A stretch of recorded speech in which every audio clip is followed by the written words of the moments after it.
In a previous session, we discussed about the relation between Young's modulus, rigidity modulus, and the Poisson's ratio. In this session, we will be discussing about the Young's modulus, bulk modulus, and the Poisson's ratio. Let us consider a cube which has a unit volume, means length, breadth, and height will be having the unity value, means if the multiplication of this, if you consider a volume, the answer should be 1. We will be considering that type of a cube. Now Tx, Ty and Tz is the outgoing stress. When a force F per unit volume is applied, there will be a formation of stress. So stress along x direction, stress along y direction, stress along z direction is considered, but that is given by Tx, Ty, Tz is the outgoing stress along x, y, z direction respectively. While this applying, if this is a cube, if there is a elongation, if the force is applied in a particular x direction, there is an increase in length. So increase in length is getting for action, then there should be a elongation per unit stress, means alpha. Elongation per unit stress should be active. So if the elongation is getting place in x direction, the opposite two direction, which is z direction and y direction, there is a decrease in the volume, means there is a contraction. So contraction along a z direction and y direction, when the force is applied along a x direction, will always takes place. The stress Tx is increased on a length x, where there is, if the force is applied on the x direction or a stress is applied on along x direction, the change in length we can be given by alpha into Tx. Alpha is nothing but the elongation per unit stress into stress along x direction. Along x direction, and the contraction in the same manner, if the extension is taking place, there is a contraction also in this particular deformation, volume deformation, which is given by Ty and Tz is the stress along y direction and x direction, which will be having a contraction of beta into Ty and beta into Tz. Here beta is given by lateral strain coefficient. Lateral strain coefficient is decrease in a thickness. How the thickness get decreased? So when there is an increase in x direction, there is a decrease of thickness in the z direction and the y direction in a cube respectively. Now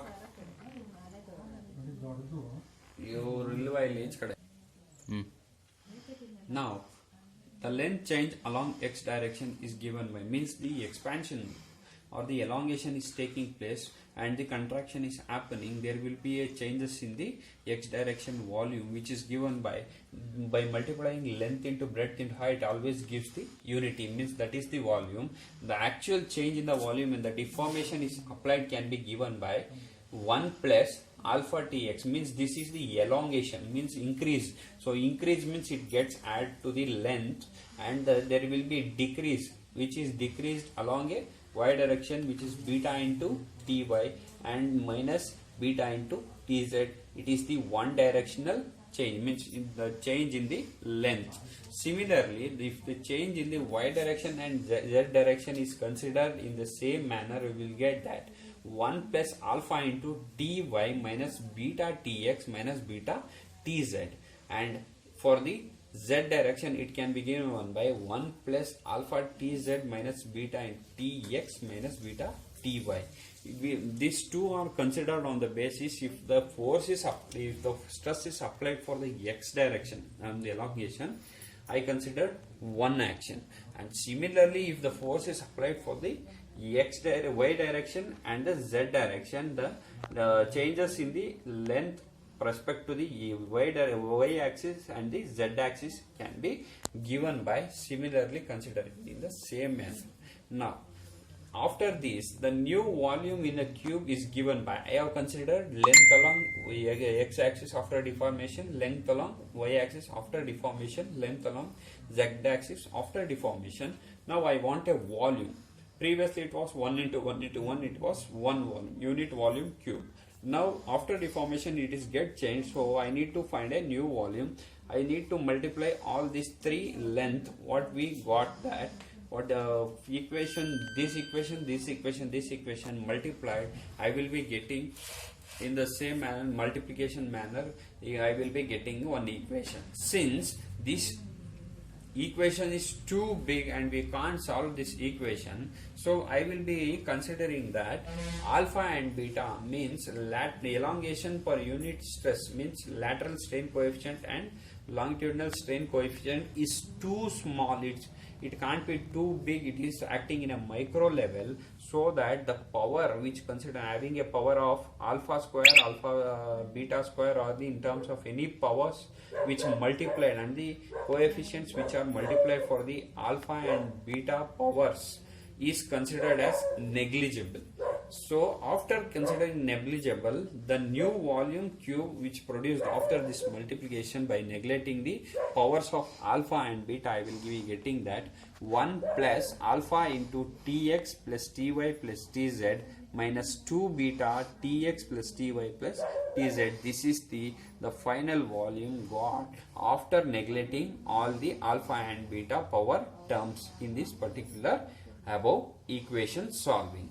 After that, what I need to do, I need to take a common which is Tx plus Ty by Tz, the stress, addition of all stresses along x, y, z axis is took common. So I retard the equation 1 plus alpha minus 2 beta into 2x plus Ty plus Tz, where Tx plus Ty and Tz are the stress along x direction, y direction, z direction. Since the volume and the applied force is same in all direction, the volume is unity, I can easily write it as it is equal to T. Since after the deformation the volume was given by 1 plus alpha minus 2 beta into 3 into Tx plus Ty plus Tz, I told that Tx is equal to Ty is equal to Tz. Since we have considered the unit volume, so 3 stress are added together and it is given by 3T in this equation. Now the volume which is given for the deformation. Now the change after deformation, since it was a unit volume, we considered a cube, it was a unit volume. The change after the volume deformation, it is the actual volume of the particular cube which has a unit volume. Now that change in the volume, previous it has a one volume, after a deformation there was a change in a volume. Now what is the changes which can be given by volume change after deformation is given by 1 plus 3T alpha minus 2 beta minus 1. Change in a volume minus actual volume gives the change in the deformation, which is given by 3T into alpha minus 2 beta. Instead of outgoing stress T, as pressure P was applied on the volume, since if I apply a stress means it is getting a outward force, means expansion is taking place. If it was oppositely, we apply a force which is called as pressure, there is a change which can be given by the T means stress term is taken by pressure 3P into alpha minus 2 beta. Now volume strain is given by change in volume divided by original volume. This is the change in volume which is given by 3P into alpha minus 2 beta divided by 1. Since original volume of cube was unity, it can be considered. Now bulk modulus is given by K. Since we are dealing with the bulk modulus, pressure divided by volume strain gives us the bulk modulus. Previous classes we discussed that. So pressure P is given by P and divided by 3P into alpha minus 2 beta. So PP get cancelled in this equation. Since K L stopped, the bulk modulus is given by P divided by 3P into alpha minus 2 beta. Since if you want to have a confusion in this definition how I have took this, you can go and check my previous videos where there is a description, where there is a discussed in a previous sessions.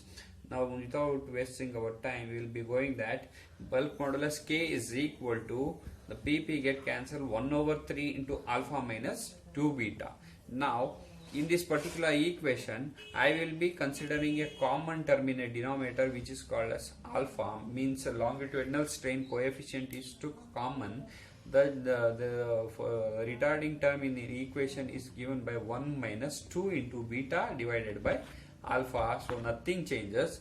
Now equation get changes in the form by rearranging that 1 over alpha divided by 3 into 1 minus 2 sigma which is given by which is Poisson's ratio, where Poisson's ratio is equal to lateral strain coefficient divided by longitudinal strain coefficient, which is also discussed in our previous derivation. You can go through my videos for the further justification or the clarification.